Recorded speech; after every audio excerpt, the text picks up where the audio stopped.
Muchas gracias a todos por haber aceptado la invitación a este primer conversatorio. Brevemente quiero señalar en qué escenario o en qué contexto surge esta alianza entre universidades y también la sociedad de mejoras. Este año la Universidad de Los Ángeles y una firma que se llama ECODES participamos en una licitación pública desarrollada por la Secretaría de Planeación, la Dirección de Operaciones Estratégicas y la Subdirección de Planeación Socioeconómica, en el que se convocaba la realización de la caracterización, el diagnóstico, la línea base, la construcción y la visión de la problemática de la cuenca urbana del río Tunjuelo. Con unos datos, un poco para que ustedes se ubiquen, ahí viven entre 2.700.000 y 2.800.000 personas, eso es casi la segunda ciudad de Colombia. Es el 32% del área urbana de Bogotá, vive el 34% de la población de la ciudad. Es un escenario que en esa cuenca están más o menos 31 pesetas, funcionan 7 localidades. Es un escenario que todos conocemos y de una u otra manera hemos pasado por ahí, los que no lo han recorrido. Esa convocatoria se hizo en el marco de, bueno, el tema viene discutiéndose hace 10 años, no quiero presentar aquí porque no es objeto de este evento, pero hicimos unos estudios ya entregamos durante 8 meses y se hacía con recursos de regalías. El objetivo también del proyecto era impulsar un proceso de participación ciudadana con el fin de recoger las impresiones, las posiciones, los diagnósticos, las demandas de la población de la cuenca del Tunjuelo. Ustedes imagínense lo que eso significa. Nosotros lo que hicimos básicamente fue dividir el territorio con 4 planos, o sea, nosotros hicimos una superposición de los afluentes hídricos, de una información cartográfica también de lo que eran los equipamientos y los ejes viales, una información sobre lo que eran contrastamos también lo que eran las UPCs y las localidades, y una información sobre dinámicas económicas. Al cruzar esos mapas, los identificamos 11 territorios y los llamamos unidades territoriales de participación. Un poco lo que ha venido haciendo en procesos de participación innovadores en Colombia, en el caso de Medellín, en algunos momentos Bogotá en su momento lo hizo, en algunos territorios en el país, es que para impulsar procesos de participación y evitar que los escenarios de participación sean un listado de demandas, ubique los territorios y ponga para que la población pueda pensar en términos de territorio. Entonces identificamos 11 unidades territoriales de participación. En el marco de esas 11 unidades, nuestro principio fue porque la población nosotros no vamos a llegar a hacer extractivismo informativo, es decir, que cogemos información y nos vamos, sino que vamos a tratar de recuperar confianza con la población y vamos a hacer 2 eventos, 2 rondas en esos 11 territorios. Una, donde primero hagamos una discusión con ellos con cartografía social, lo mapeemos y lo vamos por él, de qué son las actividades que se dan en el territorio y esas actividades qué tipo de daño o de potencialidad tienen. Y segundo, que hay que conservar. Y el tercero, cómo ven la historia. Ese era el primero. Y qué apuestas tiene cada territorio. Y en el segundo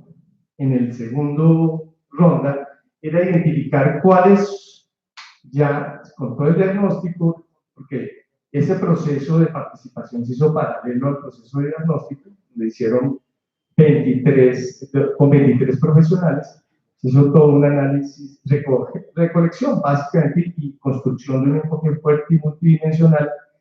En los estudios, Bogotá está sobre estudiado, todos los mejores, esto es algo impresionante lo que uno encuentra. Entonces nosotros lo que hicimos fue esa caracterización, son unos 1500 páginas, esos de tomos y tomos, transformarla en el diagnóstico en hechos. ¿Cuáles son los hechos que han transformado el territorio del pueblo y el borde sur de la ciudad en los últimos 20 años? Y construirlo unificando la cartografía social, toda la información técnica, con la cartografía social de la población. Entonces la primera ronda de esto lo que hacíamos era esa identificación de las actividades y los hechos que dañan el territorio, lo que hay que conservar, y nos íbamos a una segunda ronda donde con ellos era validar si lo que habíamos encontrado a partir de los talleres y el estudio técnico era cierto. Hicimos otros 9 grandes eventos y terminamos en 2 para construir la visión. Fue una cosa muy interesante porque el primer evento en total fueron 600 líderes, con un promedio de 50 por territorio. Básicamente el objetivo del proyecto era eso. Nosotros, pues, se entregaron ya todos los documentos, vamos a hacer el cierre. Como resultado de ese proceso, lo que hicimos las universidades que estamos hoy acá, la Universidad Tadeo, la Universidad Santo Tomás, el CIDER, la Universidad La Salle, en particular los programas que hacen estudios territoriales y de planeación urbana y regional, fue ¿por qué no hacemos un ejercicio durante unos 8 o 9 meses de hacer unos coloquios sobre ciudad, bordes y fragmentación urbana, donde los talleres, cada evento que hagamos uno por mes, nosotros encontramos 6 grandes hechos que han transformado el territorio. Discutamos uno en cada uno de los coloquios, ¿sí? Con el fin, al final, de poder también plantear otra ronda de coloquios, de unos 4, cuál es la visión que está planteada desde el trabajo técnico que hicimos y desde los talleres. Ese es el nacimiento de este escenario. Como la Sociedad de Mejoras del Marco ha jugado un papel muy importante en el marco del Consejo Territorial y en la discusión del POT, para nosotros nos acercamos y hablamos con todo el equipo, ¿sí? Con Carlos Roberto, con Gina, ¿sí? En esto también he estado en varios de los escenarios que hemos hecho, es ¿por qué no hacíamos una alianza con ustedes, un público, sobre el borde sur de la ciudad? Pero que lo hiciéramos también, que nos sirviera para discutir lo que está pasando en Colombia. El sistema de ciudades identificó 18 aglomeraciones urbanas que hay en Colombia, donde pues ya no tenemos más o menos 24 millones de personas. Y son aglomeraciones urbanas donde solamente en 6 de ellas hay áreas metropolitanas o hay intentos o ejercicios de planeación urbana con enfoque territorial y de construcción de consensos. Entonces, lo que estamos viendo en el país es que esos procesos de expansión urbana que agudizan todo tipo de conflictos urbanos, que afectan la ruralidad, que afectan los valores ambientales, que están generando procesos de fragmentación urbana, agudizando conflictos, se está haciendo en un escenario que va mucho más acelerado que los procesos de planeación y, por lo tanto, hay un gran reto y es poder discutir esto. Entonces, en ese escenario fue que nosotros dijimos, juntémonos y hagamos unos coloquios y con la Sociedad de Mejoras aceptó la invitación y este es el primer coloquio, que es una invitación a una reflexión. El grupo de universidades, dijimos, nos interesa que vengan los profesionales de las maestrías y de los doctorados, que además están haciendo estudios o tesis, un poco para alimentar en ese marco las discusiones que se vienen dando en las universidades. Entonces, el objetivo de los coloquios básicamente es reflexionar en esta primera fase en torno a esos 6 grandes hechos territoriales que hemos encontrado. Y entonces habrá unos 6 coloquios, sobre uno por cada hecho, y que abramos la discusión con los profesionales que están acá, con los expertos, sobre cada uno de esos temas, y que vayamos dejando escrito los resultados de cada taller y avancemos en este encuentro de diálogo. Entonces, básicamente, ese es el objetivo. El primer coloquio, como la idea era que íbamos a cerrar el contrato, este contrato se cierra en esta semana. Pues nosotros dijimos, Carlos Roberto, nosotros le escuchamos hace ya un año también una investigación importante que con su equipo hizo sobre el tema de pobreza, desigualdad en Bogotá. Entonces, que nos presentara ese estudio como un abrebocas, porque va a salir con mucha fuerza también en los trabajos que hicimos. Hoy estaba invitado el equipo económico, desafortunadamente no pudieron salir de Manizales, entonces no viene el grupo económico que quería hacer los comentarios, pero sí podemos entonces escuchar a Carlos Roberto, ¿sí? Y las investigaciones que han hecho con su equipo, y abrimos un conversatorio entre todos sobre la temática que nos plantee Carlos Roberto, y con eso, pues entonces hacemos y cerramos este primer encuentro. Esa es un poco la línea, y después, si quieren, hacemos la presentación de los otros grupos que forman parte de esta red o grupo de investigación de trabajo, porque nosotros nos conformamos, fue como se acabó la consultoría, pero el grupo de profesionales decidimos conformarnos como grupo de estudios sobre la cuenca del Tunjuelo, ¿sí? Su problemática y las apuestas que están en el POT en estos 8 meses. Estamos en contacto con los líderes, tenemos afortunadamente un escenario de encuentro. Los líderes hoy habían organizado en el distrital, en la zona tecnológica del sur, organizaron un evento enorme que se está dando hoy sobre el impacto del POT en la cuenca urbana del Tunjuelo. Por eso los líderes no van a estar en esta primera taller. Pero de aquí en adelante, el objetivo nuestro es que nosotros vamos a invitar a los líderes del territorio y que estos grupos que vayamos organizando, pues básicamente dialoguemos con ellos. Entonces, sin más en esa línea, pues quedamos entonces, aquí hay varios representantes también de las otras universidades. Hacemos una breve presentación, lo dice ahí, ¿cierto, Johnny? Y podemos ir arrancando. Carlos Roberto, muchas gracias por haber aceptado la invitación, y a todos ustedes, pues de verdad, les agradecemos haber venido y haber estado Muchas gracias, Andrés, muchas gracias a todos ustedes, bienvenidos a esta casa de la Sociedad de Mujeres de Bogotá, que es un verdadero remanso en la ciudad.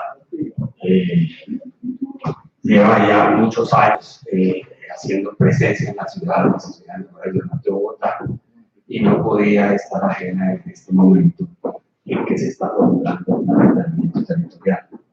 Les agradezco mucho a mis compañeros de la sociedad y a todos los que han colaborado en este trabajo, sobre todo Ernesto Rojas, que, como ustedes saben, ha sido desde el director del DANE y es además de un experto en el tema, es un famoso del tema, y contradiciendo un poco la idea que plantea Andrés de que Bogotá es una ciudad sobreestudiada. Lo que hemos visto en el POT desde desde el Consejo Territorial es que no está tan sobreestudiada. Y nos encontramos con unos errores realmente tristes. Y eso nos está llevando a tener un plan de ordenamiento territorial, digamos, ajeno a la realidad de la ciudad y a la dinámica demográfica. Este trabajo nos han ayudado pues, todo el equipo de la sociedad, especialmente Alejandro Castellano y Alejandro Torregina, pues ha sido fundamental en todo este esfuerzo. Y yo lo que quiero hacer es una brevísima presentación del tema para luego armar una discusión. En cualquier momento que ustedes me quieran interrumpir, por favor, para que esto tenga una mayor dinámica. Los temas que vamos a tratar, así no los toquemos todos, pues es el primero, contrario a lo que la gente cree y a lo que la administración cree, Bogotá está experimentando un desacelero, una desaceleración muy grande de su crecimiento poblacional, muy grande. Bogotá presenta una segregación espacial realmente preocupante. La pobreza monetaria en Bogotá es alarmante. Yo creo que en las zonas donde ha trabajado el CIDER y Andrés dirigiéndolo es realmente un tema sumamente delicado, que no, la ciudad y la administración no son conscientes de y el Consejo de la Ciudad, de este gran problema. Disminuye la capacidad de compra, el crecimiento de la vivienda informal y que plantea el postre del tema de la vivienda informal. Esta es una secuencia de la tasa de natalidad, tasa de mortalidad y el saldo vegetativo desde 1905. Es muy importante mostrar que alrededor de los años, digamos, finales de los 50, finales de los 60, estábamos creciendo una tasa cercana al 7%, y esa tasa ha venido creciendo, y según los cálculos que hemos hecho con el doctor Ernesto, el doctor Álvaro Pachón y otros demógrafos, nos dice que cerca del año, digamos, en 20 años, por ahí en el año 35, bueno, la tasa de natalidad y mortalidad se van a unir. El descenso de la tasa de natalidad es importante, el aumento de la tasa de natalidad y de mortalidad es importante, y vamos a tener una tasa vegetativa igual a 0. Bogotá va a dejar de crecer en unos 20 años. Y hoy seguimos mirando la ciudad como si estuviéramos en este momento. Hoy estamos pensando que la ciudad está aquí, cuando la ciudad está realmente aquí. Es un cambio de fondo, es un tema es un salto cualitativo de enormes proporciones. Si bien en estos años hicieron grandes esfuerzos, como por ejemplo la famosa fase 2 o Kerry, que tú tuviste oportunidad de conocer, pues hoy hay que hacer unos esfuerzos iguales para entender que la ciudad no tiene esta dinámica, sino esta otra dinámica. Si nosotros miramos cómo es el efecto migratorio, vemos que esta es la migración a la ciudad, esta es la tasa de crecimiento de la ciudad, esta es la vegetativa. Vemos que en esos mismos años, y curiosamente eso empezó antes de la violencia, el efecto migratorio, empezó por ahí en el año 34, 35, se acelera muchísimo en ese periodo y empieza a crecer. Y hoy, en el año del censo, Bogotá está expulsando población. Y Bogotá expulsa población en una proporción cercana a 500.000 de habitantes. La está expulsando, por supuesto, a la sabana y a otras regiones del país. Y en el año 31 su crecimiento sí se revertiera esa tasa. En el año 34, 35 vamos a tener una ciudad con 0 crecimiento. Eso tiene enormes implicaciones. Aquí podemos ver la evolución de la tasa. Pasa de 7, luego pasa a 5, luego tenemos a 0,5%, un 4% y llegaremos a 0%. Eso es sumamente importante porque las proyecciones con que está trabajando la administración y las conoce el Consejo de la Ciudad, pues son diferentes. Esta es la tasa de natalidad, es decir, el número de nacimientos de funciones con fuente DANE, ajustada por Álvaro Pachón y Ernesto Rojas, pero también coincide con estas cifras la administración distrital para el periodo 2005-2018 La ciudad creció cerca de 1.100.000 habitantes, desde el punto de vista de la tasa vegetativa. Pero desde el crecimiento de la ciudad pasó de 6.8 a 7.3, haciendo una ajuste al año, y eso da cerca de 500.000. Luego, eso quiere decir que si la ciudad total no creció sino 500.000, y nacieron y el vegetativo es igual a 1.000.000, quiere decir que Bogotá expulsó 500.000 durante ese periodo. Si miramos el siguiente periodo, que es el del censo, Bogotá, del 19 al 31, el crecimiento vegetativo natural va a ser menos de 500.000 habitantes, por el descenso en la tasa de natalidad y el incremento en la tasa de mortalidad. Si tenemos esta cifra en mente, vemos que en el año 30, en el año 36, 35, su crecimiento va a ser igual a 0. Eso en las gráficas se puede ver que aquí está el 0 y aquí está cómo desciende la natalidad, cómo aumenta la mortalidad y cómo desciende la tasa de vida. Eso no es raro, todo lo contrario. Eso es normal en los países desarrollados, es normal en las grandes ciudades. Y no entiendo por qué la administración no es consciente de eso. ¿Cómo es posible que sigan pensando que la ciudad se está proyectando desde los años 70 del siglo pasado, cuando estamos experimentando una cadena de transformaciones de enormes proporciones? ¿Y por qué no es extraño? Esto es un dato, ustedes pueden ver Naciones Unidas o la CIA o el Banco Mundial, el crecimiento, la tasa de fecundidad a nivel mundial hoy es de 2.5 y la de Colombia es 1.8. El de la CIA es 2.42 y 1.98. Y el del Banco Mundial es 1.93. O sea, la tasa de fecundidad de Bogotá está claramente por debajo de 2. Y 2 es la tasa de reemplazo. Eso quiere decir que el país entero está acercándose a un crecimiento cero. Esta es una gráfica que muestra este mismo dato, pero con una fuente diferente, y vemos cómo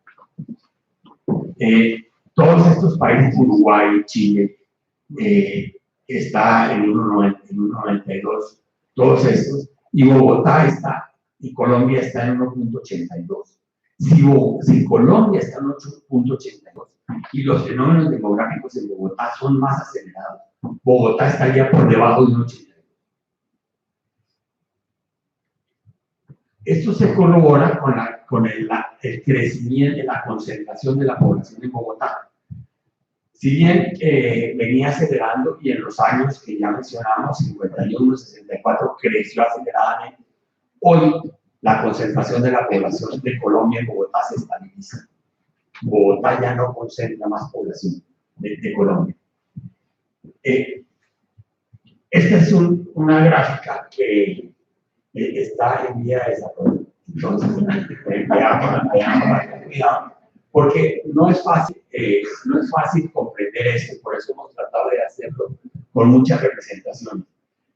Los nacimientos, en el 2006, en 2005, teníamos 8.6 millones de habitantes. Tuvimos 1.8 millones de habitantes, crecimos 450.000 y hoy tenemos 7.300.000 según el censo, en el año 18. Por el efecto de la expulsión, la administración en cambio considera que el grifo de la expulsión se cierra. Va a crecer cerca de 1 millón de habitantes de vegetativo, por lo tanto va a tener Bogotá alrededor de 8.30 millones de habitantes. Es interesante mencionar que con cualquiera de los escenarios, la administración sigue creyendo que va a crecer 1 millón de habitantes. Y esta es la realidad. Bogotá solo va a crecer 470.000 por efecto vegetativo y va a expulsar. No es posible cerrar la expulsión, el grifo de la expulsión totalmente. Va a expulsar cerca de 230.000 habitantes para que el año 31 tengamos solo 7.300.000. Eso hace una enorme diferencia. Una enorme diferencia, porque si bien la administración cree que vamos a necesitar 900.000 viviendas adicionales, con estos datos se puede demostrar que ni siquiera vamos a llegar a las 200.000, más los 50.000 de ellos, tendríamos 250.000 y no 950.000. Esa es una enorme diferencia. Pero ahora vamos a ver cómo está proyectando la administración. Fíjense, esto es del DTS, este es el DTS ya radicado en el Consejo. Y el DTS tiene 3 escenarios, porque ellos aún no han aceptado claramente la cifra del DANE y construyen escenarios. De la cifra del DANE dicen, si la población creciera, mejor dicho, el censo dio 7.185.000, pero falta por repartir 4 millones a nivel nacional. Pero lógicamente esos 4 millones no se reparten por igual en todo el país, porque hay zonas donde la cobertura fue muy mala, donde fue difícil llegar allá, donde hubo problemas administrativos. En cambio, Bogotá presentó una muy importante cobertura. Entonces, supongamos que del 1 de 180.000, ellos plantean el escenario bajo y le suman, de este a este, le suman 1 millón, de este del 19 le suman 950.000. Hace un escenario medio. El escenario medio es del 3% de incremento y es del 8% de incremento. Lo que es interesantísimo y curioso es que en cualquiera de los casos están sumando la misma cifra, 950.000. El crecimiento de la ciudad de todas maneras va a ser 950.000. Y con base en esto es que calculan los hogares. Pero fíjense que no son sino 950.000 personas, no 950.000 hogares, que es lo que está planteando el cambio de la territorial. Y por eso hay una enorme zona de expansión y al tiempo una zona de renovación y hay grandes confusiones en cada uno de ellos. Pero la ciudad está creciendo de una manera segregada, muy preocupante. Esto es con base en el censo ya del 2018, que entre otras aquí tuvimos la suerte que el director del DANE vino a darnos el primer informe en una muy importante exposición. El 46% de la población de Bogotá pertenece al estrato 1 y 2. Al estrato 1, 2, 3 pertenece cerca del 90% de la población. Cerca del 90% de la población es estrato 1, 2, 3. Quiere decir que 4, 5 y 6 es apenas el 10%. Pero si miramos el porcentaje de localidades del estrato 1, 2, vamos a encontrarnos que Usme, por ejemplo, tiene todo esto. Cuando el porcentaje es 48, 7, como el que veíamos. Y fíjense que las localidades más apartadas son las que tienen mayor porcentaje de estrato. Este es el mapa de la segregación. O sea, la ciudad segrega y continúa segregando. Y continúa segregando de una manera altamente preocupante. Porque el crecimiento de la población, el crecimiento neto de la población, de las zonas que estábamos viendo con mayor concentración de 1, 2 y 3, son las que más crecen. O sea, la pobreza se reproduce, en cambio la pobreza se reduce. Y aquí se ve cómo está la distribución. También es una importante segregación. Y de ahí surge la gran informalidad. Vamos a mirar el crecimiento de la pobreza monetaria en Bogotá, que es alarmante. Este es un dato con base en la información, en la encuesta multipropósito DANE del 2017, y vemos cómo está creciendo la pobreza monetaria en Bogotá.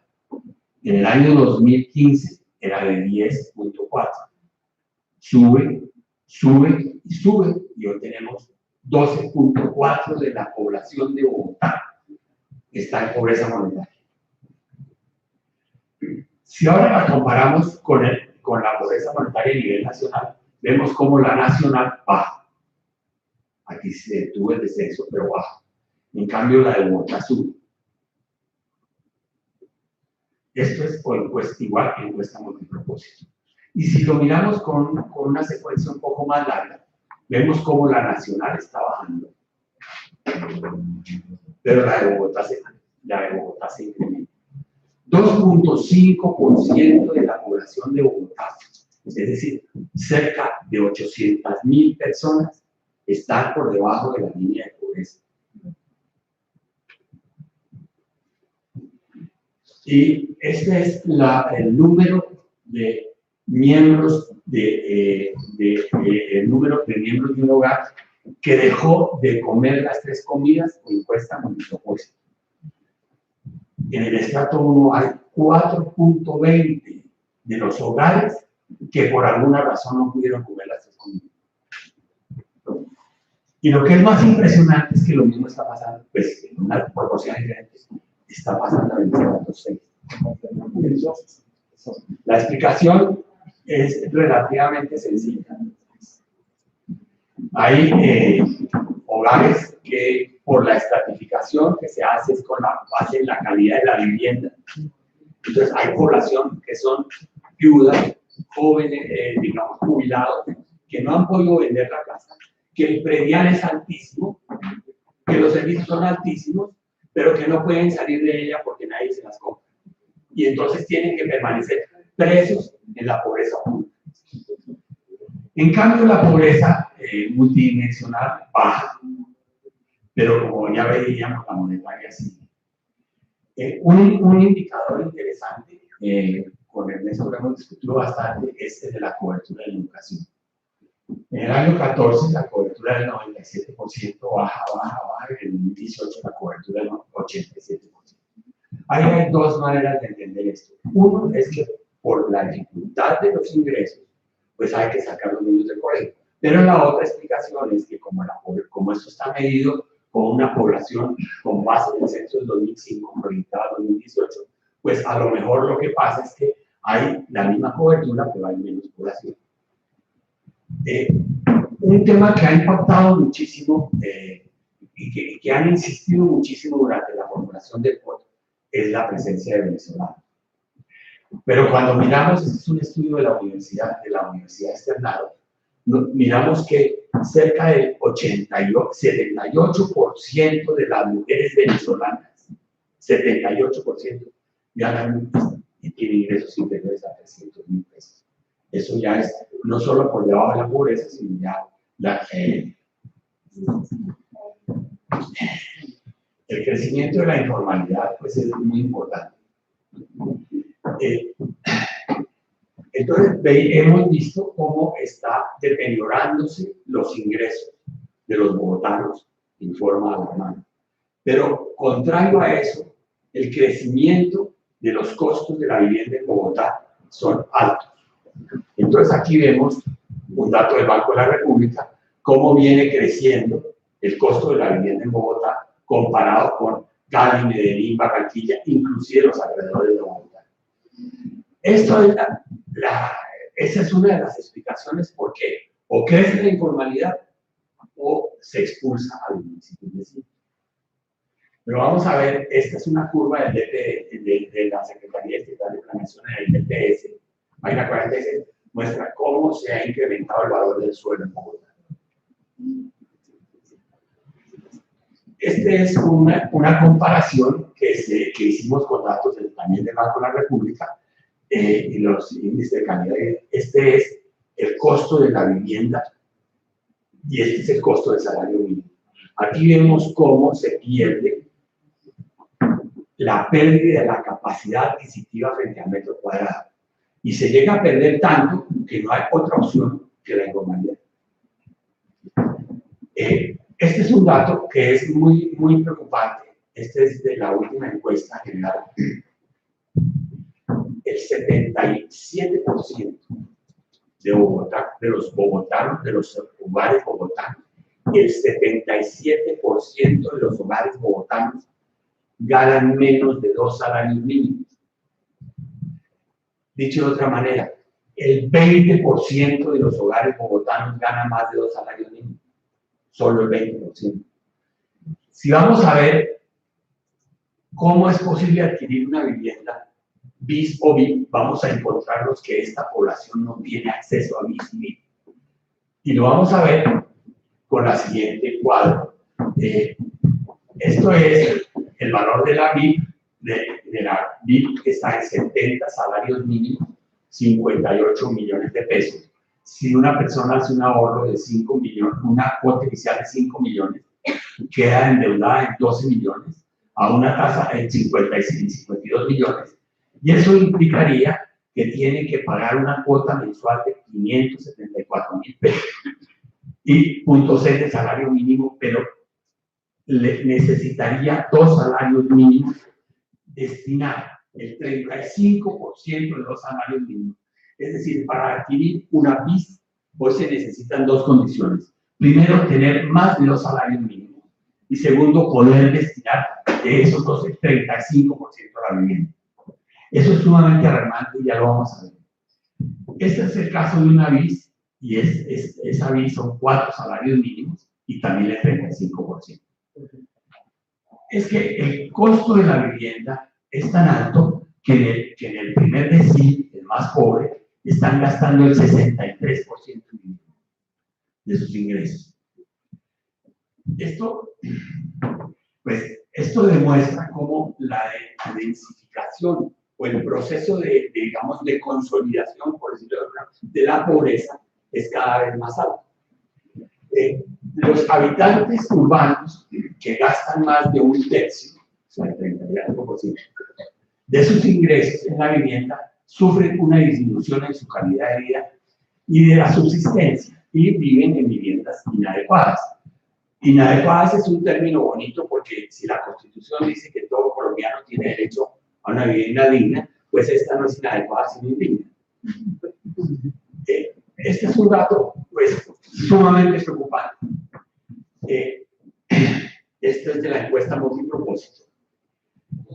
Esto es en los gastos de alimento del año 14 y del año 17.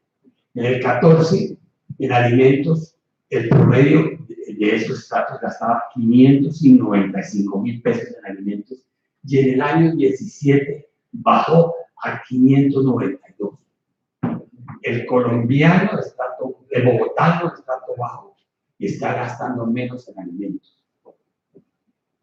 De una manera grave, porque ya vimos cuánto no estaban alimentando. En cambio, si miramos la tasa de arrendamiento, pasó de 627 a 700.000 pesos. ¿Sí? La gente está dejando de comer para pagar arriendo. Y eso incrementa de manera exponencial la pobreza. Esa misma situación que veíamos, pero por localidades. Y aquí vemos cuáles de las localidades tienen que gastar más en vivienda y menos en alimentos.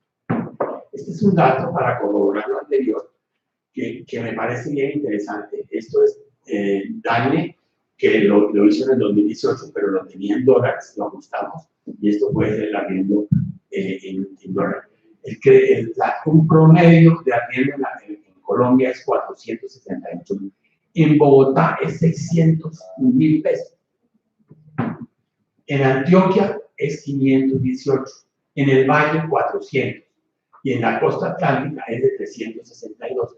Esto explica por qué vivir en Bogotá es tan caro.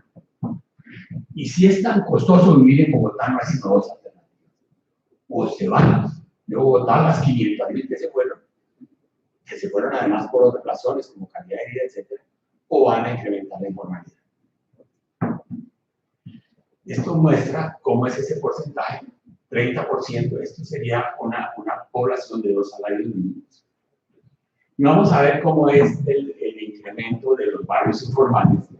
Es evidente que no todas las familias que viven en la ciudad pueden acceder a programas de vivienda nuevas, dados sus ingresos deficitarios y la oferta y la poca oferta, o la no oferta, entonces van a incrementar en los subsidios. No cubren esto porque los subsidios en última se le transfiere al terrateniente, o sea, al dueño del suelo.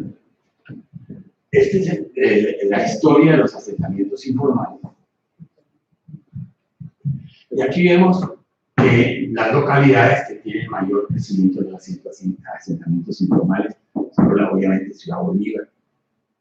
Fíjense que están todas en las zonas más, digamos, los bordes extremos, borde norte, borde sur. Y uno diría, bueno, pero eso fue antes, eso era cuando teníamos una tasa de crecimiento del 7%. No. Este es un recorte del espectador de este junio, en donde habla de un desalojo, de una invasión, creo que se llama Los Pinos, Alejandro, sí. Y siguen en el tema del desalojo, porque esta es una invasión. Uno diría, pero eso ya pasó desde la época de la invasión de Nuevo Chile o con Cartas. No, esto se sigue produciendo. Y esta es una reciente información del periódico en agosto del tiempo, agosto 19, que es en alto riesgo por avances de los tierreros en la localidad de Usagé. Esto no es que ya pasó, esto sigue vigente. La administración nos está diciendo que en Bogotá se está generando, vía informalidad, cerca de 20.000 viviendas año. No es que ocupen más áreas, sino que se redensifican dentro de la misma área, echan la plancha, con enormes riesgos y riesgos. Y en cambio, la no informal está creciendo alrededor de 30.000. Y estamos casi a la par el crecimiento de la informalidad con la formalidad. Pero ahora vamos a ver el gran dilema que son los géneros. Esto es cómo ha crecido la informalidad.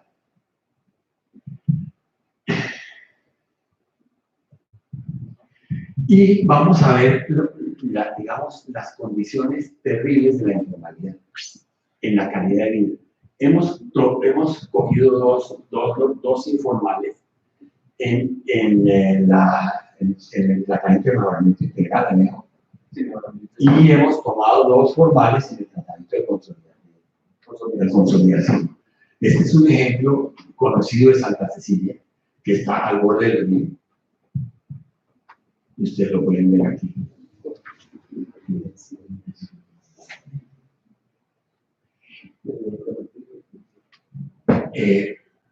Estos son los datos que ahorita los vamos a comparar con nosotros. Este es un software que tenemos aquí para hacer estas evaluaciones, que nos dice pues, la densidad, malla vial, etcétera, etcétera. Esta es la base de la localidad de Bosa.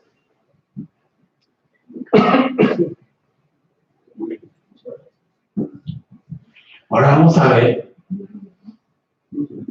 unos de origen formal. Este es Villaluz. Quiero hacer énfasis en esto. Y ahí ustedes ven la diferencia.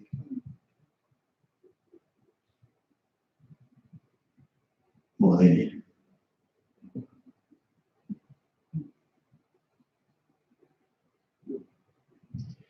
Y este es Tunal, que todos conocen. Viene el desarrollo de Tunal. Ahora vamos a ver, al comparar estas cifras, vemos que la densidad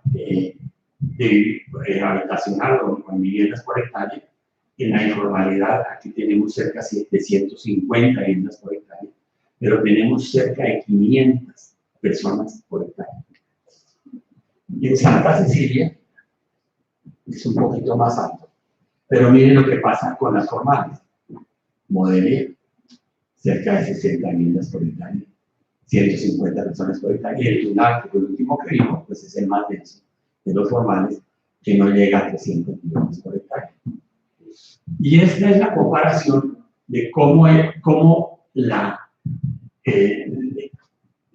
malla vial de este es el 21%, el 33%, y este es el total ocupado. Hay un 1% y 1% de zonas verdes. En cambio, en los formales, la malla vial es mucho más pequeña.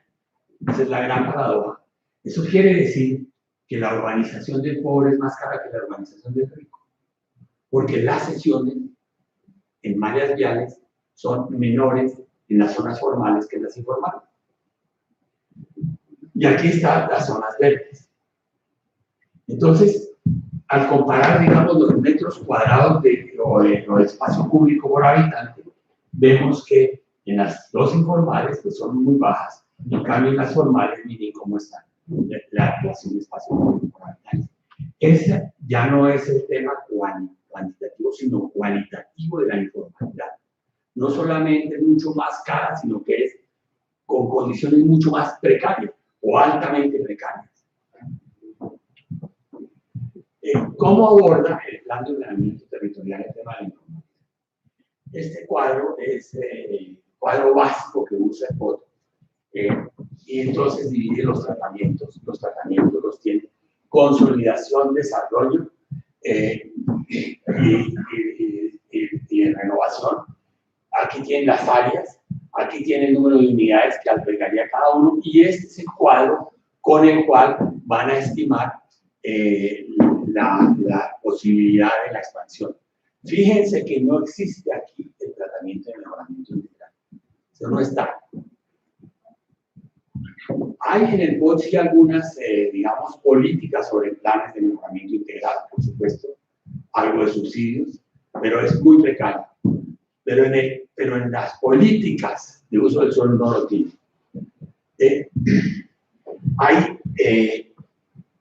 Dice la administración, tiene, ya lo dije, 20.000 viviendas al año están apareciendo en la informalidad. Y este es el cuadro que ellos tienen. Esto de, mire cómo crece la informalidad. Hay más de 8.000 hectáreas en la informalidad, cerca de 440.000 lotes en la informalidad, y alrededor de 2,5 millones de habitantes en la informalidad.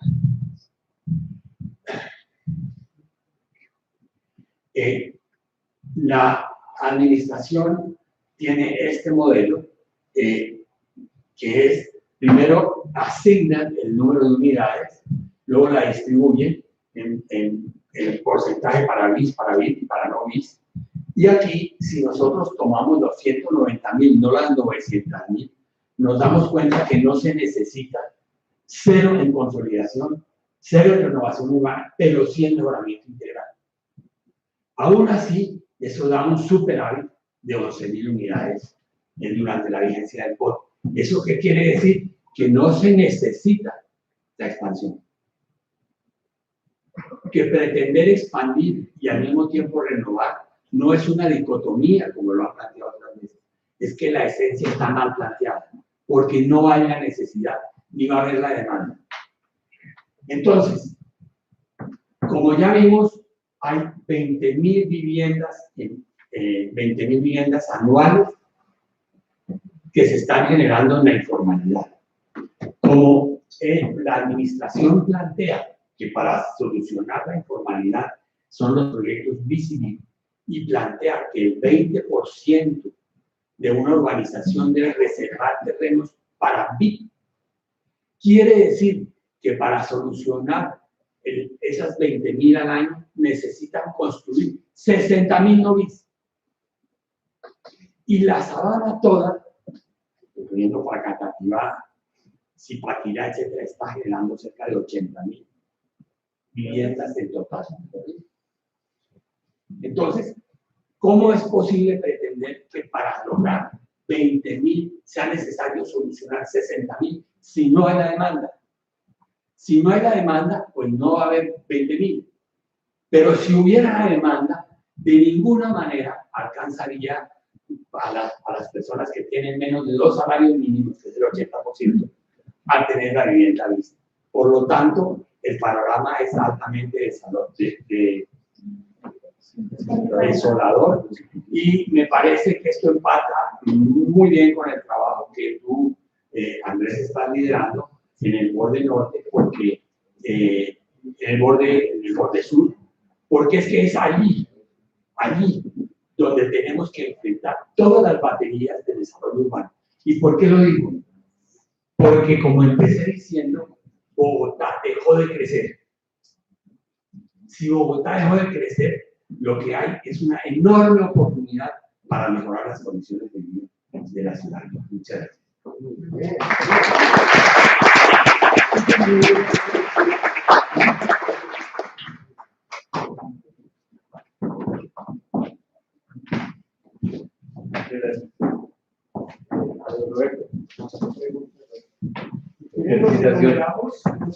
Una retórica que puede ser es presentaciones y complementos, preguntas, porque yo creo que hay muchos investigadores que pueden complementar. Entonces, quienes nos enumeramos y nos vamos rotando, y después, para no ir haciendo pregunta a pregunta, sino que vamos haciendo un conversatorio. Entonces, empezamos con que cada uno dice el nombre, la institución en la que trabaja y arranca con sus preguntas. ¿Quién quiere participar?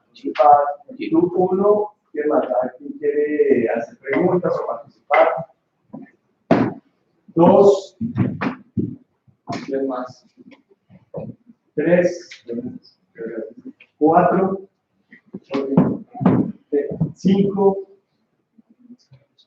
Bueno, empezamos con los 5, entonces la idea es hacer 5, la hacemos, arrancamos y hacemos el nombre, Hernán García era presidente de la Fundación Río Urbano. Me preocupa el hecho de la expulsión poblacional.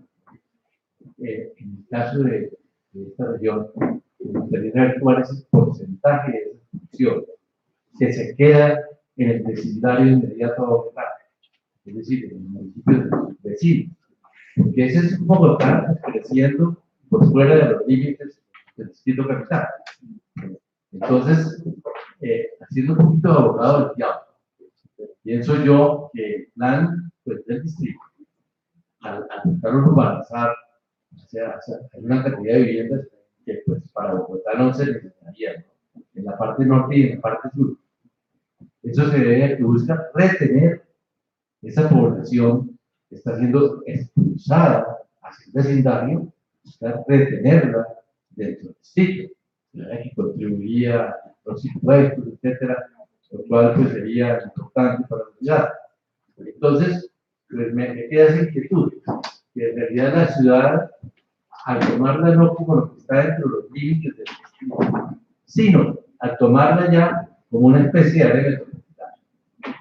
Entonces, a la hora de la verdad, pues sí estaría creciendo. Es decir, no habría pues, ese mismo análisis en relación con la Bogotá circunscrita a los límites del distrito. Entonces, podría entonces explicarse el porqué de esas medidas de la alcaldía de buscar hacer urbanización que aparentemente, según han demostrado pues, todas las políticas poblacionales para Bogotá, pues no se necesitaría. Pero para esa área de Bogotá expandida, pues sí se podría necesitar. Todavía vamos a recoger. Gracias, hermano. Muy bien, muy bueno. ¿Quién? Dos. ¿Quién es el?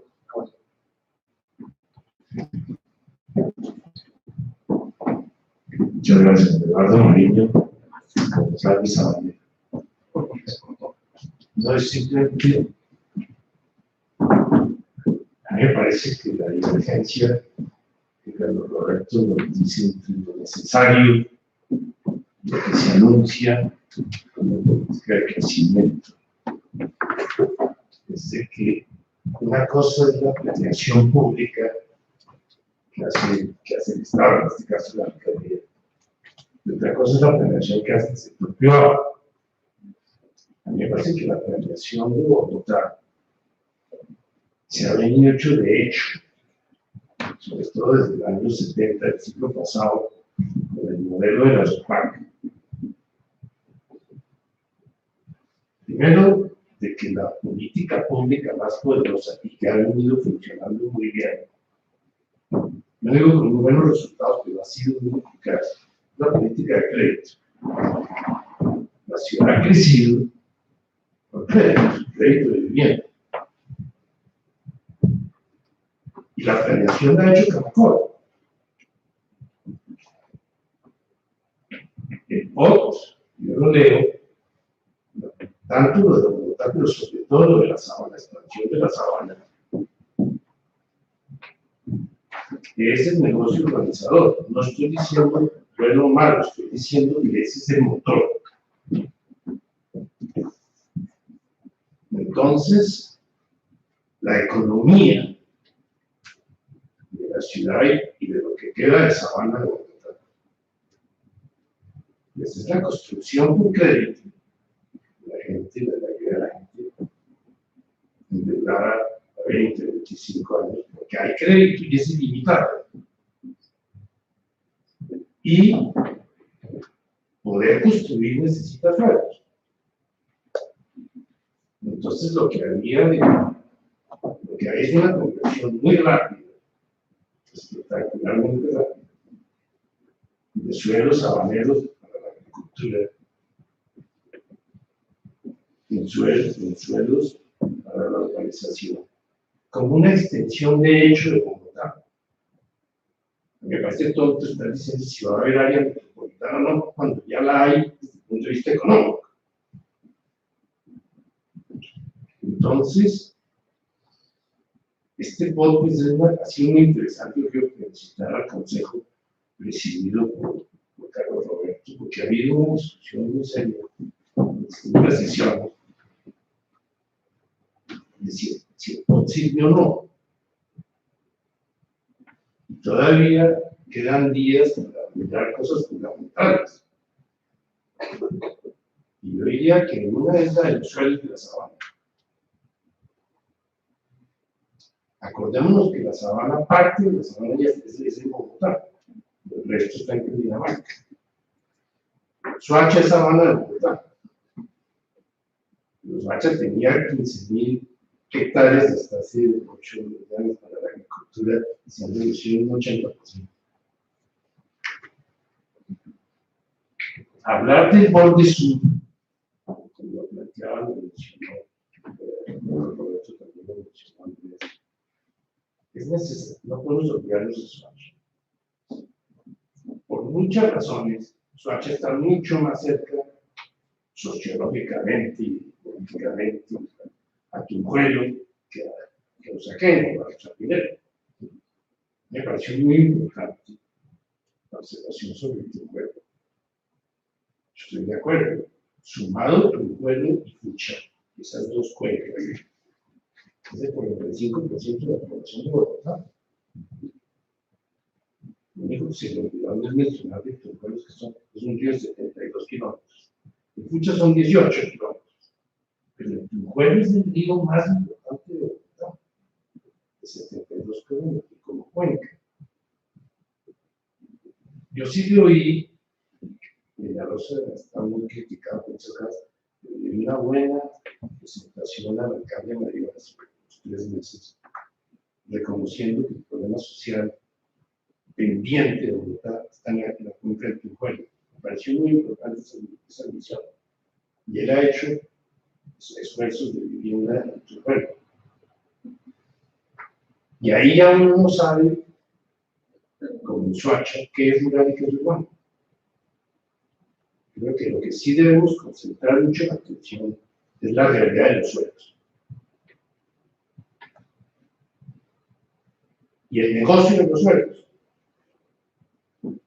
Y vincularlo al negocio de la vivienda.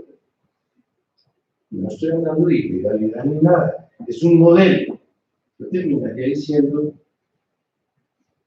que este modelo de urbanización a ultranza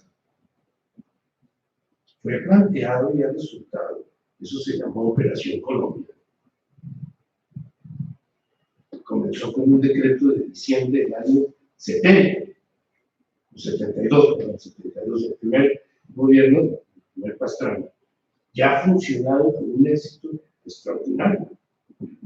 La política pública puede funcionar, en este caso ha funcionado como política de crédito de vivienda, que está vinculado a otro emprendimiento muy importante que son materiales de construcción. Debemos tener en cuenta dónde vienen los materiales de construcción para Bogotá.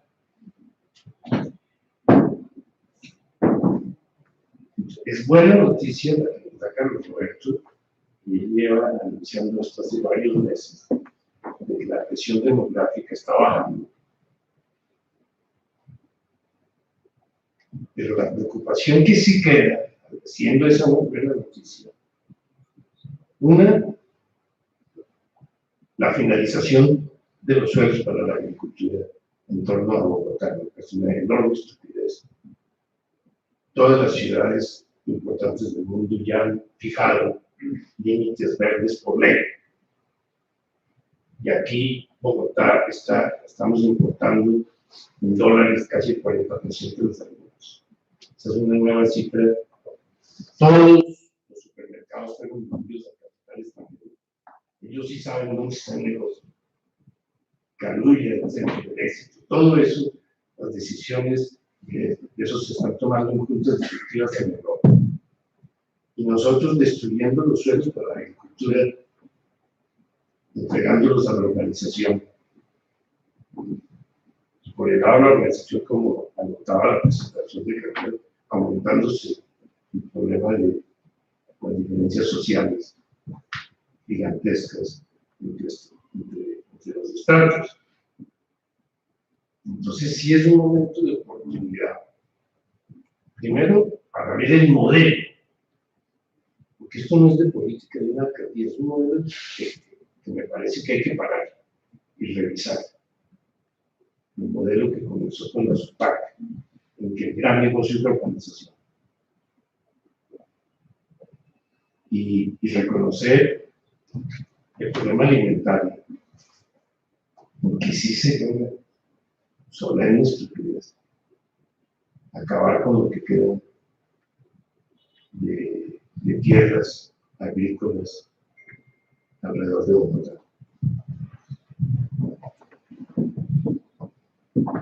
Muchísimas gracias, Eduardo, por el panorama que nos diste muy claro. Muy claro. Pero vamos, ¿sabes?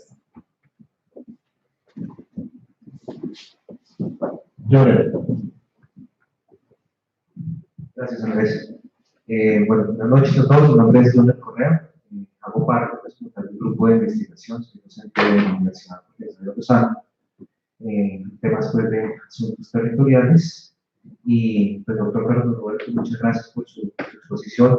Efectivamente, llama la atención y perfectamente impacta pues, frente al interés que tenemos en el grupo de investigación de todo lo que tiene que ver con informalidad, con territorio de borde, y como tú nos explicabas, nos comentabas que esos 2,5 millones de habitantes, aproximadamente el 35% de población de Bogotá está ubicado en la informalidad y justamente en la zona de territorio de borde, ¿sí? Borde nororiental, borde en este caso oriental y desde luego todo lo que corresponde al borde sur, y cómo esa transición, digámoslo así, de entre lo rural y pues el territorio, en este caso urbano, justamente presenta una serie de dificultades asociadas a la informalidad, quizás a la poca o nula mitigación de riesgos, y desde luego cómo se pueden llegar a ver afectados, en este caso, los usos del suelo, porque justamente esa informalidad no está reflejando, y quizás la institucionalidad tampoco está reflejando un 100%, cuál es esa destinación, cuál es ese uso o vocación que se le da a los suelos cuando el uso predominante del producto muchas veces responde también a necesidades económicas para tratar de satisfacer pues, esas necesidades, digamos así, monetarias en los hogares capitalinos. Entonces, puntualmente la reflexión y la consulta, ¿cómo lo ves tú desde el punto de vista de los usos, el uso del suelo asociado a esta informalidad, cómo la institucionalidad quizás pueda estar mapeando o no, poniendo pues como tal esta identificación de los usos con lo que realmente se presenta ahí en los hogares y con lo que nosotros a través de la consultoría del grupo de investigación logramos identificar en el territorio de la cuenca urbana y del juego. Eso.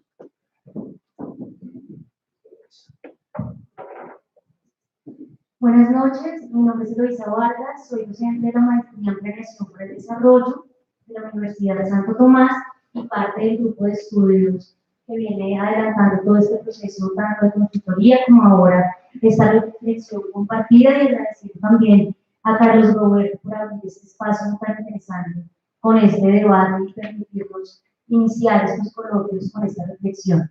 Quisiera simplemente, lo que ya se han dicho, varias cosas se han reiterado de manera muy clara. Quisiera hacer énfasis en algunos elementos que creo que deben ser tenidos en cuenta tanto en el proceso de discusión del coloquio como en la dinámica de debate político que tenemos hoy alrededor del plan de ordenamiento territorial.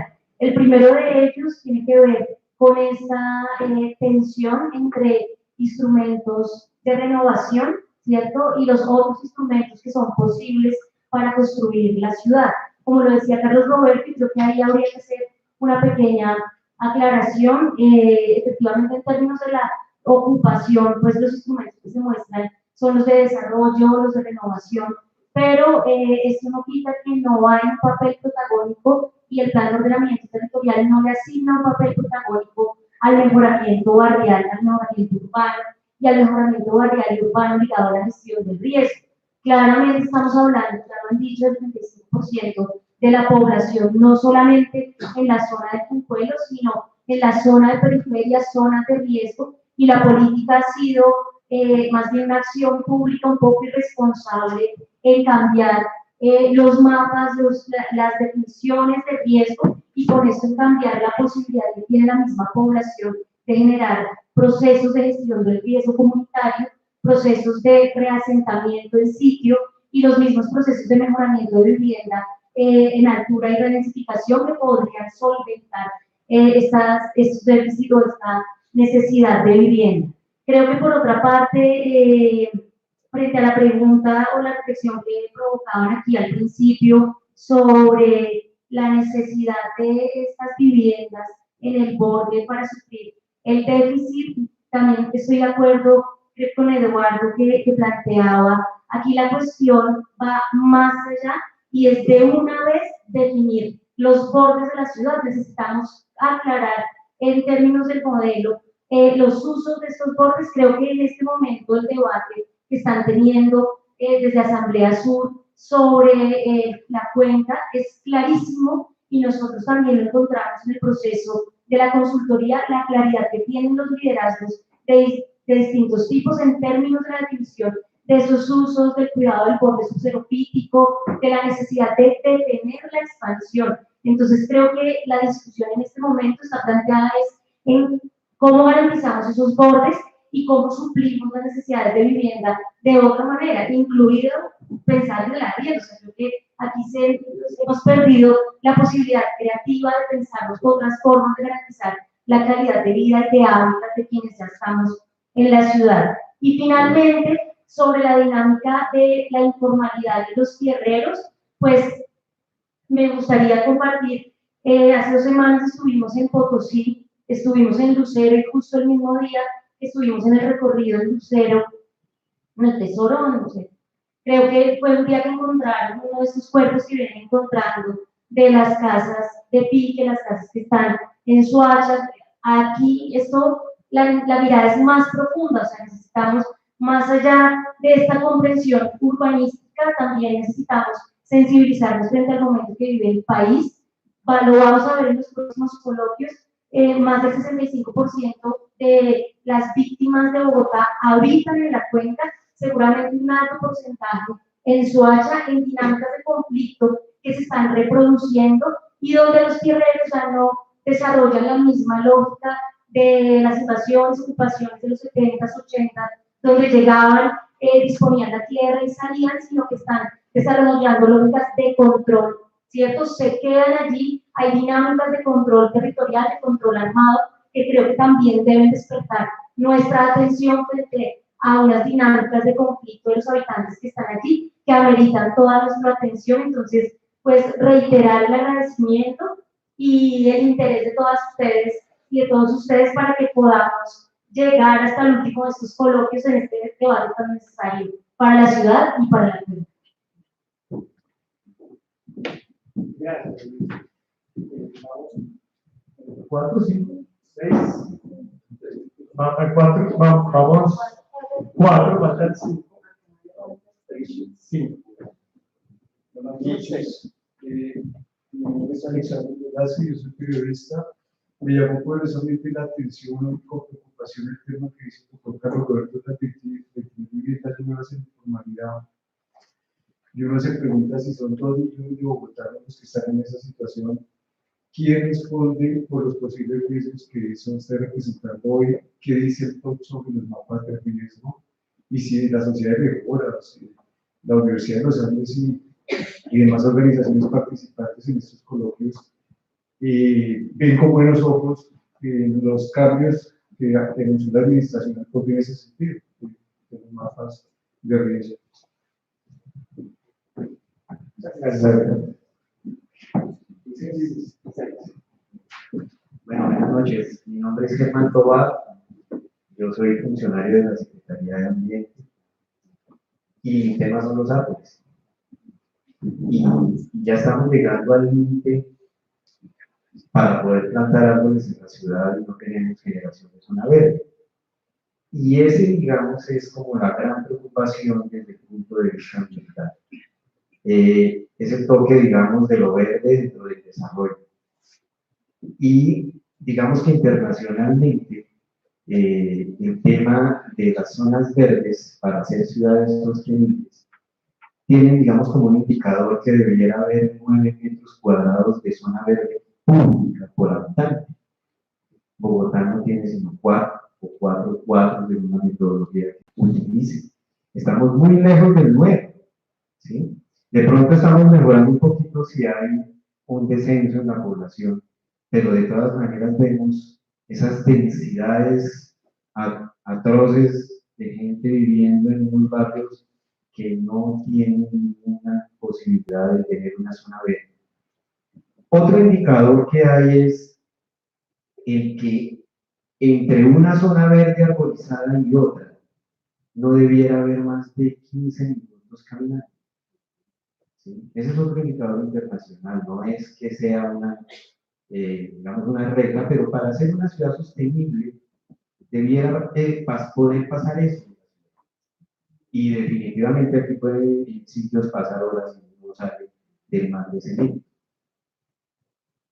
Haciendo el análisis, digamos, estábamos trabajando nosotros tratando de formular el plan distrital de silvicultura urbana para Bogotá y zonas verdes. Y entonces nos pusimos a mirar el desarrollo del POT pasado en cuanto al desarrollo formal, al área que había dejado el POT pasado en tema de desarrollo a través de plan espacial. Y resulta que del área adoptada no se ha desarrollado más del 27% de eso que había, casi 16 años. Entonces, el tema es, bueno, la economía está presionando, digamos, para que haya construcción, pero la construcción no se enfoca dentro de las zonas que se acogieron en el POT pasado para ser desarrolladas a través de planes parciales. Entonces, todo es expansión. Ahí no hay lógica. Otro tema es que, digamos, las áreas de cesión mínimas, obligatorias, para ser dejadas en zona verde pública al distrito, en un desarrollo de un área con plan parcial, pues no obliga al constructor a que sea más de 4 metros cuadrados por habitante de lo que vaya a desarrollar allí. Hay, digamos, proyectos de ese 27% que se está desarrollando. Hay proyectos que llegan al 5%, y eso siendo muy generoso. ¿Y por qué no ponemos determinantes ambientales, digamos, un poco más fuertes en donde podamos lograr 6,5 metros cuadrados por habitante? Claro, eso va, digamos, reduciendo el margen de utilidad del negocio, pero bueno, ¿en qué ciudad queremos vivir? Eso, digamos, en cuanto al desarrollo privado. Pero en cuanto al desarrollo público, no estamos mejor. Hay un acuerdo del Consejo, acuerdo 327 de 2008, en el que se determina que cada metro cuadrado de área verde pública que se endurezca por razón de construcción de obra pública debe ser compensado en área verde efectiva, en el área de influencia del proyecto. Eso, digamos, solamente para sostener, es decir, únicamente trasladar el área verde que está estorbando la construcción del puente para que sea parte del diseño paisajístico del mismo puente, o sea, cambiarla de sitio. Eso generaría, digamos, bueno, por lo menos no perder área verde. Pero, digamos, las políticas de nuestra ciudad no lo ven así. Y entonces, el IDU presiona y presiona también, no sé qué más. El hecho es que la Secretaría de Ambiente, junto con el secretario de Planeación, determinan que hay que reglamentar ese acuerdo y que hay que declarar que el área de influencia de cualquier obra en Bogotá es toda la ciudad. Y entonces, claro, ¿no? Digamos que hay que hacer compensación, pero ya la compensación no es en el sitio, sino la compensación es en la periferia. ¿Sí? Y todavía no hemos recibido, digamos, ni lotes ni nada de eso que uno diga por el balance, digamos, de una cosa con otra, aquí es donde estuvo la compensación, ¿no? Y es una reglamentación, digamos, de la misma autoridad ambiental con la misma autoridad de planeación del distrito.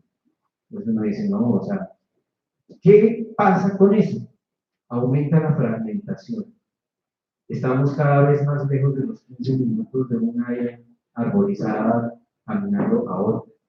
El tema de los humedales no son islas ecosistémicas allá alejadas al borde occidental, no. El asunto es que hay que interconectar esas zonas entre ellas y los cerros, con el fin de poder hacer una convivencia con las demás especies. Aquí hay especies en los cerros que uno no conoce y que pudieran bajar, digamos, si armamos corredores biológicos. ¿Sí?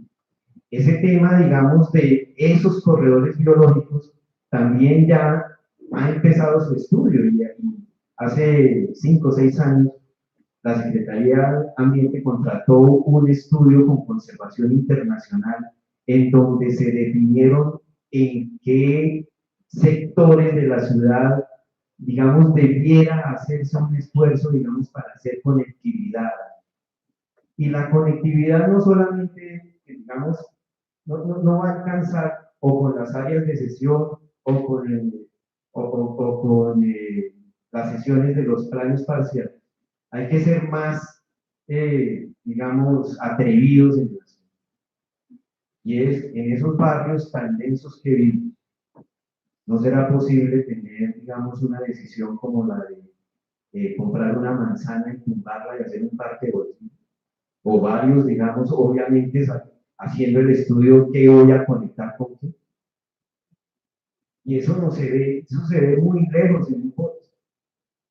Pero aquí en el bosque que está estudiándose en el consejo actualmente, lo que pensamos es en que no pueden plantarse árboles de más de 1 metro en zonas de antejardín o en zonas. Eso no tiene por qué ser parte de un POC. El POC tiene que ser el lineamiento constructivo de la ciudad. Y otra cosa, así ya para rematar, es la debilidad total del distrito en cuanto al control de la construcción. O sea, las curadurías urbanas, no sé, las alcaldías locales permiten construcciones de más pisos de los que aprueban, y la densidad aumenta en unos sitios y causa, digamos, ¿cómo se llama? ¿Cuál es la palabra? Bueno, donde hay abandono de cuadras enteras, como por ejemplo en Teusaquillo hay unos sitios en donde hay cuadras enteras donde no hay, digamos, ni vivienda ni ningún uso de esa zona. Muchas gracias. Bueno, Carlos, ya tus comentarios finales, mil gracias. Entonces, yo quisiera agradecer mucho todas las intervenciones, buenísimas todas, unos aportes muy importantes, porque pues contestar cada uno de ellos no, me parece que no, al revés, me parece que todas han sido muy, muy claras en cada uno en su punto. La pregunta de Germán, pues la tengo en la pantalla. Cerca del 76% se van a los municipios de la Sabana, 2% a los otros de Cundinamarca y fuera de Cundinamarca 22%. Quiere decir que es una exclusión más lejos de lo que nos imaginábamos. Creo que, Eduardo, si el gobierno nacional no asume una política pública clara de distribución de la población a nivel nacional, pues estamos abocados no solamente a acabar con la sabana de una manera precaria, sino con otros ecosistemas de gran valor. Porque es que la culpa de la expansión o digamos, de limitar que si es hasta el distrito o no, la tiene realmente la CAR. Porque la CAR es la entidad que tiene por obligación legal definir desde el punto de vista ambiental los diferentes cambios de ordenamiento territorial. Y ella no ha tenido una política que digamos, que armonice estos planes de ordenamiento territorial. Entonces, sumar la Concha de Retazos en todos los planes de la sabana es completamente absurdo. Y lo mismo alguien hablaba de las 22 aglomeraciones, el libro, el sistema de ciudades. Casualmente hoy me llegó el sistema de ciudades de la aglomeración de Bogotá y parte de unas cifras que son muy distintas a las cifras que nos dio el DANE. Entonces, pues es un estudio muy bonito, gráficas excelentes, lo que se le fue la mano en diseño, pero el contenido muy precario. Pero si ese sistema de ciudades se volviera una política pública de la redistribución de la población a nivel nacional, podríamos tener ciudades mucho más sostenibles. Bueno, para terminar, les agradezco muchísimo a todos ustedes. Eloisa, muchas gracias por tus aportes todos. Y Andrés, sigamos con este esfuerzo que yo creo que va a la larga a dar mucho fruto. Muchas gracias y bienvenidos.